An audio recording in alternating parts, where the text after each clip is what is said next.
ఈరోజు మన దేశంలో ఫిజిక్స్కి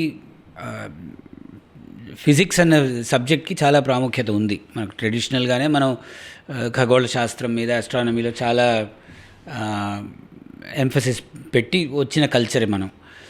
ఈరోజు కూడా పంచాంగం అనేది మనకు ఒక అందరిళ్లలో ఒక సెంట్రల్గా ఉండే డాక్యుమెంట్ అనేది అనుకోవచ్చు మనం. ఈరోజు మోడర్న్ ఫిజిక్స్ చదవడానికి ఒక విద్యార్థి కానీ ఒక విద్యార్థిని కానీ ఎందుకు కుతూహలపడాలి? దాంట్లో ఉండే ఎక్సైట్మెంట్ ఏమిటి?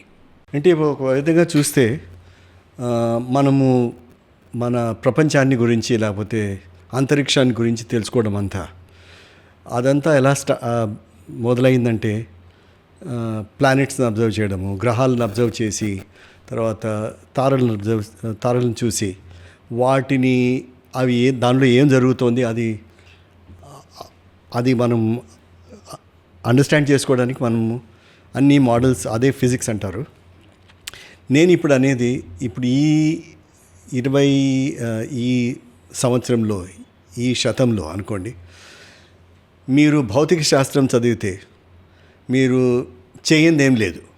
ఒక విధంగా అది చాలా గర్వంగా అనిపిస్తుందేమో ఫిజిక్స్ వాళ్ళకి, కానీ నాకు అనిపిస్తుంది అంటే అదొక మూల శాస్త్రం అన్నమాట.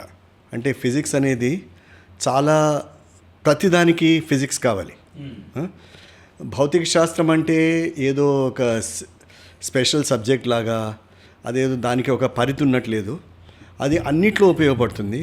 ఇంజనీరింగ్లో, తర్వాత మెడిసిన్లో, తర్వాత ఏమైనా ఫార్మస్యూటికల్ ఇండస్ట్రీలో, లేకపోతే దేనిలో అయినా కానీ, అంటే మనం సెమీ కండక్టర్ తయారు చేయడంలో, చిప్స్ తయారు చేయడంలో, ప్రతి దానిలో భౌతిక శాస్త్రానికి చాలా చాలా కీలకమైన పాత్ర ఉంది. కాబట్టి మనము ఫిజిక్స్ చదివితే, భౌతిక శాస్త్రం బాగా చదివితే, దాన్ని అర్థం చేసుకుంటే మనము ఎన్నో పనులు చేయొచ్చు. తర్వాత ఆ పనులు కూడా ఎలాంటివి ఉంటాయంటే అదేదో మన సంతోషాన్ని కాదు, మనకు ఉపాధి కూడా లభించేది. చాలా రానున్న కాలంలో ఈ semi conductor fabrication, semi conductor devices అనేది ఒక పెద్ద ఇండస్ట్రీగా రాబోతుంది. చాలా పెద్ద ఇండస్ట్రీ. ఇప్పుడు మనము 40 ఏళ్ల తర్వాత మనం కన్ను తెరిచాము సెమీ కండక్టర్ ఇండస్ట్రీస్ ఉద్యోగం అన్నీ స్టార్ట్ చేయాలని. ఇప్పుడు మనము చేసేవన్నీ కూడా అంతరిక్షానికి కానీ, శాటిలైట్స్కి కానీ, సెమీ కండక్టర్స్ కానీ, ఇన్ఫ్యాక్ట్ సెమీ కండక్టర్ చిప్ లేనిది ఏమీ లేదు ప్రపంచంలో ఈ మన ఆధునిక జీవితంలో. మనకు తెలిసినా తెలియకపోయినా కూడా అన్నీ వాడుతూనే ఉన్నాం. కాబట్టి మనము చాలా టైం మనం ఏం చేసామంటే, ఇండియా ఏదో భారతదేశంలో ఏమీ జరిగేది కాదు, మిగతా అంతా బయట నుంచి తెప్పించుకొని మనం వాడుకునే వాళ్ళము. అది నా ఉద్దేశంలో అది మారిపోతుంది. ఇప్పుడు మనలో ఒక విశ్వాసం ఉంది, తర్వాత ఉత్సుకత కూడా ఉంది. అంటే మనం చేయాలి, మనదే ఏదో ఇండియా పేరు పెట్టి ఏదో చేయాలి, అంటే దాని మీద భారతదేశం అని రాసి ఉండాలి.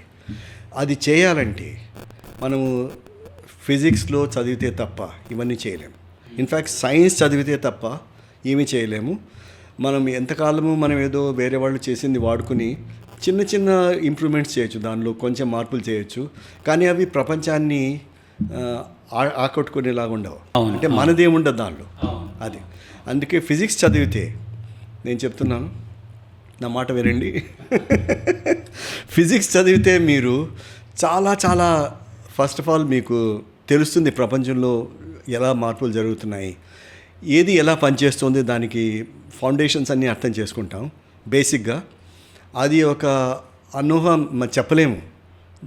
ఆ సంతోషం అనేది ఎలా ఉంటుందో, ఒకటి ఏదైనా మనకు అర్థమవుతే, అంటే ఇది ఎలా జరుగుతుంది అనేది, దానిపైన చాలా ఉపాధులు కనిపిస్తుంది, చాలా డబ్బులు వస్తాయి. అంటే ఒక విధంగా చెప్పాలంటే డబ్బులు ముఖ్యమంటే మీకు కూడా ఫిజిక్స్ చదివితే మీరు ఇండస్ట్రియల్గా వెళ్ళొచ్చు, ఇప్పుడు ప్రపంచంలో ఎక్కడైనా వెళ్ళొచ్చు.